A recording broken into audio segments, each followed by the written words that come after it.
नमस्कार दोस्तों, स्वागत है आप सभी का आपके अपने YouTube चैनल विद्याधाम में। दोस्तों, यूपी पंचायत चुनाव को लेकर जो स्थिति पिछले कई महीनों से धुंधली थी, अब अचानक साफ होने लगी है। गांव में फिर से चर्चाएं शुरू हो गई हैं। कब चुनाव होगा, सीट बदलेगी या नहीं बदलेगी, कौन वर्ग आएगा और किसको टिकट मिलेगा और किसको जो है लोग ये चुनाव लड़ रहे हैं। ये सोच रहे थे कि कहीं चुनाव लटक ना जाए। दोस्तों, अब साफ हो चुका है कि पंचायत चुनाव समय पर ही होंगे। इसके पीछे सबसे बड़ी भूमिका रही हाई कोर्ट की, जिसने सरकार को साफ शब्दों में यह कह दिया कि पंचायतों का कार्यकाल 5 साल से ज़्यादा बढ़ाया ही नहीं जा सकता। अब असली बात यह है कि पंचायतों का मौजूदा कार्यकाल मई 2026 में खत्म हो रहा है। मतलब अब चुनाव जुलाई 2026 से पहले हर हाल में कराने की ही होंगे।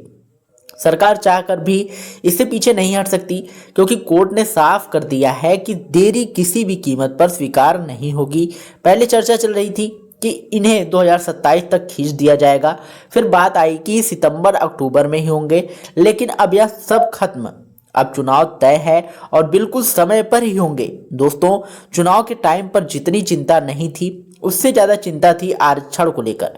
कौन सी सीट ओबीसी होगी, कौन सी एससी होगी, कौन सी महिलाओं के लिए है और कौन सी आरक्षित है।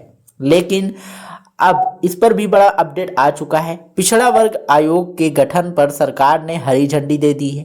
अगली कैबिनेट बैठक में इसे मंजूरी मिल जाएगी और उसी दिन से इस पर तेजी से काम शुरू हो जाएगा। यह पहले सिर्फ बयान था, लेकिन अब इसे कंफर्म कर दिया गया है कि काम रुकने वाला नहीं है। जरूरी बात यह है कि कोई नई गणना नहीं होगी, नई सर्वे टीमों का कोई प्रक्रिया नहीं चलेगी। पुरानी यानी 2011 की जनगणना के आधार पर ही आरक्षण तय किया जाएगा और पुराने रोटेशन को ही आगे बढ़ाया जाएगा। इसका फायदा यह है कि प्रक्रिया तेज हो जाएगी और समय बिल्कुल भी बर्बाद नहीं होगा। जैसे ही आयोग रिपोर्ट देगा, पूरे यूपी में सीटों का आरक्षण जो है तुरंत घोषित कर दिया जाएगा, ग्राम पंचायत, क्षेत्र पंचायत और जिला पंचायत तीनों के लिए। दोस्तों, हाई कोर्ट ने एक और महत्वपूर्ण बात कही है कि चुनाव की पूरी शक्ति जो है सिर्फ राज्य निर्वाचन आयोग के पास है। ये काम ना सरकार के हाथ में है और ना ही किसी विभाग के।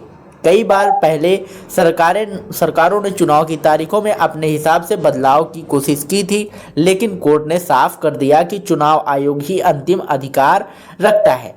इसी वजह से इस बार कोई देरी या बहाना संभव है ही नहीं। दोस्तों, प्रशासनिक तैयारियां भी तेज हो चुकी हैं, क्योंकि 15 अप्रैल तक प्रधानों के बस्ते जमा कर लिए जाएंगे। इसकी मतलब जो होता है कि प्रधान अब किसी तरह का लेन देन या सरकारी डॉक्यूमेंट्स पास नहीं कर सकता, ना ही कोई काम कर सकता है। 15 अप्रैल का मतदाता सूची फाइनल हो जाएगी और उसी सूची पर इस बार पंचायत कैसे होगा, चुनाव कराए जाएंगे, नए वोट, हटाए गए वोट, ट्रांसफर, आल सीट बस इसी दिन आ जाएगी। दोस्तों, अब हर गांव में हलचल है। लोग रणनीति बना रहे हैं, संभावित प्रत्याशी घूम घूम कर बात कर रहे हैं, माहौल तैयार कर रहे हैं। सीट भले ही कुछ दिनों में आएगी, लेकिन माहौल पहले से बन चुका है, क्योंकि अब चुनाव में देरी नामुमकिन है। हाई कोर्ट ने जो आदेश दिया है वह सरकार को भी मानना होगा।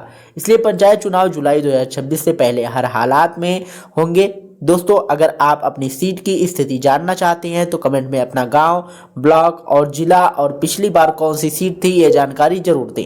हम आपको अनुमानित सीट की पूरी जानकारी बताएंगे और कोशिश करेंगे कि सबसे सटीक जानकारी हो। दोस्तों, आप सभी के लिए एक जरूरी बात यही है कि तैयारी पूरी रखें। समय बहुत कम बचा है। सीट किसी भी वर्ग में आए, तैयार उम्मीदवार ही आगे रहते हैं। चुनाव की गिनती शुरू हो चुकी है, बस सीटों की घोषणा का इंतजार है और उसके बाद पूरा प्रदेश चुनावी मोड में आ जाएगा। दोस्तों, अगर आपको ये जानकारी उपयोगी लगी हो तो वीडियो को लाइक करिएगा, शेयर करिएगा और यदि चैनल पर पहली बार आए हों तो चैनल को सब्सक्राइब करके बेल आइकन जरूर दबाइएगा। मिलते हैं नई वीडियो में नई अपडेट के साथ, तब तक के लिए जय हिंद, जय भारत।